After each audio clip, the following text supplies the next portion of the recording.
Welcome back to the Explainer, everyone. Today, we're jumping right into part 4 of the really fantastic tutorial, Machine Learning for IT Professionals, a 10-part foundation.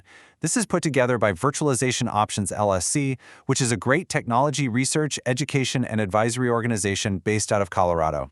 Now, we are completely skipping past the flashy algorithm hype today. Instead, we're focusing strictly on what happens before a machine learning model ever even touches your information.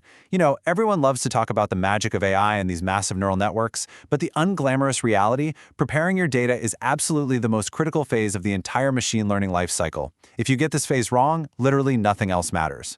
So today is all about the heavy lifting, data preprocessing, and feature engineering. Garbage in, garbage out, right? It's basically the oldest law in computer science. But when we step into the world of machine learning, this phrase goes from being just a casual warning to a strict law of physics. Actually, there's a famous 80-20 rule in data science that says a staggering 80% of an AI project's entire life cycle is spent just cleaning and formatting the data. Machine learning models aren't magic boxes that just automatically understand what you mean. They are incredibly brittle pattern matching engines. If you feed them typos or misaligned logs, well, they're just going to confidently predict more noise. And for us in IT, garbage out doesn't just mean a broken spreadsheet. It means a false anomaly alert screaming at you at 3 a.m. on a Sunday, or even worse, missing a catastrophic system failure entirely. Just think about your day-to-day reality for a second. You are constantly dealing with fragmented syslogs, weird custom application errors written by developers who apparently love leaving cryptic inside jokes in their code, and SNMP traps just firing at random intervals across thousands of endpoints. It's totally chaotic. The fundamental truth every IT professional knows is that raw IT data is almost never clean. It's inconsistent, heavily fragmented, and nowhere near ready for a machine learning algorithm. Honestly, pushing that raw infrastructure exhaust straight into an ML model is like asking a toddler to read a novel written in 3 different languages at once. The model is either going to crash, or it'll just fail to find any real value hidden in that chaos. So, how do we actually fix this? To get from that chaotic system exhaust over to a highly functional predictive AI model, your data has to go through a strict 3-stage mechanical transformation pipeline. First up, we've got the raw data itself, exactly as it spits out of the machine. Second, we push it through preprocessing, which is where we apply all that brute force cleanup and formatting. And third, we do feature engineering, and this is where the real human intelligence gets baked in. We're going to walk through exactly what each of these stages means for you on the ground and how you can govern this whole pipeline effectively. Let's start right at the beginning with Step 1, raw data. This is simply the unfiltered logs, metrics, and events that are constantly being generated by your IT infrastructure. Think about the sheer velocity and the staggering volume of this operational exhaust. We're talking millions of lines of text every single minute across a normal enterprise. It's the raw temperature readings from every single server rack, the endless streams of failed and successful logins, the raw network packet counts, the whole shebang. This is what the environment looks like, totally untouched by human hands or any kind of automated normalization. When we look a bit closer at this raw data, we see the concrete realities you guys deal with all the time. Precise timestamps attached to server requests, sudden massive spikes in disk I/O, specific log fields with user agents or IP addresses. But here's where the gap between your human intuition and the machine's understanding becomes a real problem. As an IT pro, you might see a massive disk I/O spike every night at 11 p.m. and immediately think, oh, right, that's just the daily database backup. You intuitively know its operational weight. But to a brand new machine learning algorithm sitting in a vacuum, that spike is just a terrifying, unexplained anomaly floating in a giant sea of numbers. To bridge that understanding gap, we move to Step 2, pre-processing. This is the mechanical cleanup phase that's required to make that raw data even basically usable. Think of this as the heavy lifting. This is where you handle the mundane but absolutely critical structural formatting, so your dataset doesn't just crash the algorithm the second you hit run.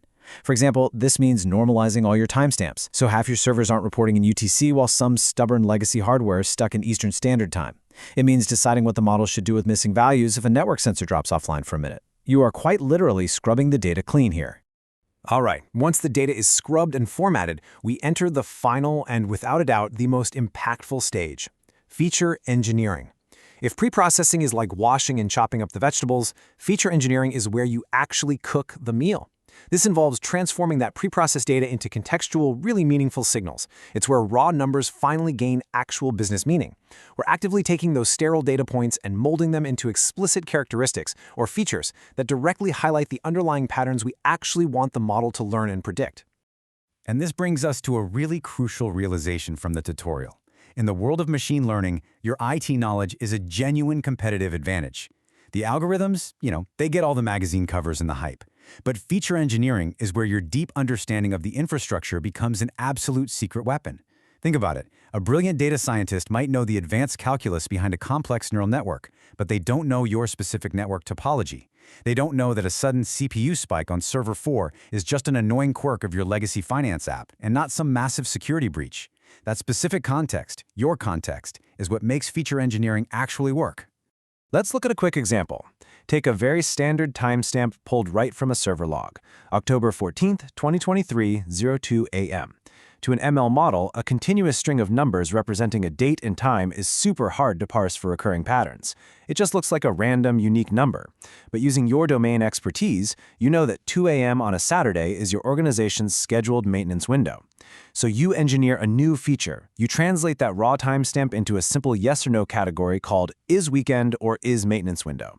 Instantly, you handed the algorithm a silver bullet. Now it completely understands why server loads behave differently during those hours. You've given the data actionable context.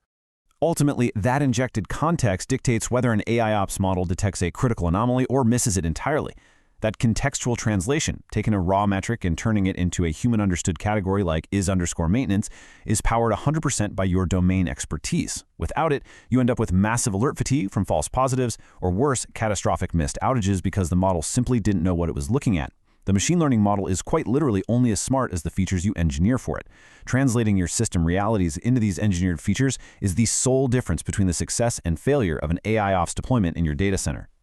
Which brings us to a final, really important question to ponder as we wrap up this explainer. How will your operational knowledge change the way you view raw data? Next time you're staring down a messy, chaotic server log, try not to just see the noise and the frustrating errors.